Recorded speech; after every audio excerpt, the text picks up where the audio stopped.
Email phishing ko kuma zamba ta hanyar email na daga cikin nau'ikan zamba na intanet wanda ke ci gaba da haifar da babbar barazana ga masu amfani da intanet da kuma 'yan kasuwa.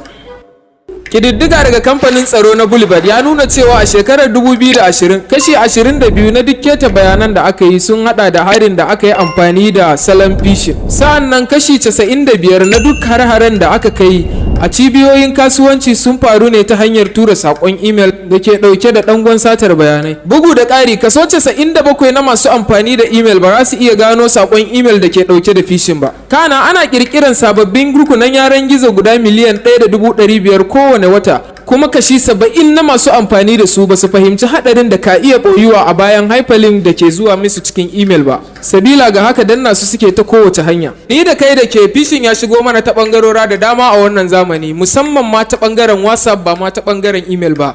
Mutane suna shiyarin link daga wannan group din zuwa wannan group din, daga wannan abokin zuwa wancan abokin, ba tare da tantance wannan link din ya kasance jenu ne ko ko a'a ba jenu ba. Sai kaga an yi wani wani link da sunan cewa duba da wahalan da ake ciki, Dangote ya kirkiri wata tallafi da zai bayar na naira 50,000 domin cika wannan tallafi dan na wannan link din, ko kuma kaji an ce Bola Tinubu ya duba da wahalan da 'yan Najeriya suke ciki domin fita daga wannan kangi na wahala. Bola Tinubu zai bada kyautar naira 180,000 domin cika wannan form din da na wannan link din.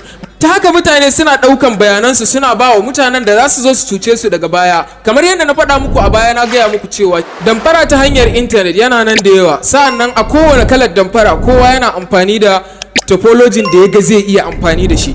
Babu bambanci tsakanin damfara ta hanyar intanet da damfara ta zahiri. Kawai bambancin su shine wannan an yi ta na'ura, wannan kuma an yi shi a zahiri.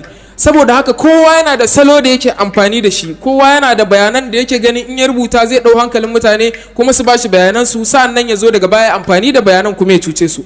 Ku biyo ma MC Mega TV Plus, za mu ƙara baku bayani akan cikakken yadda ake amfani da phishing ta hanyar WhatsApp, akan misalin damfara kwara ɗaya da ya gabata kuma mutane suka fada cikinsa 100%.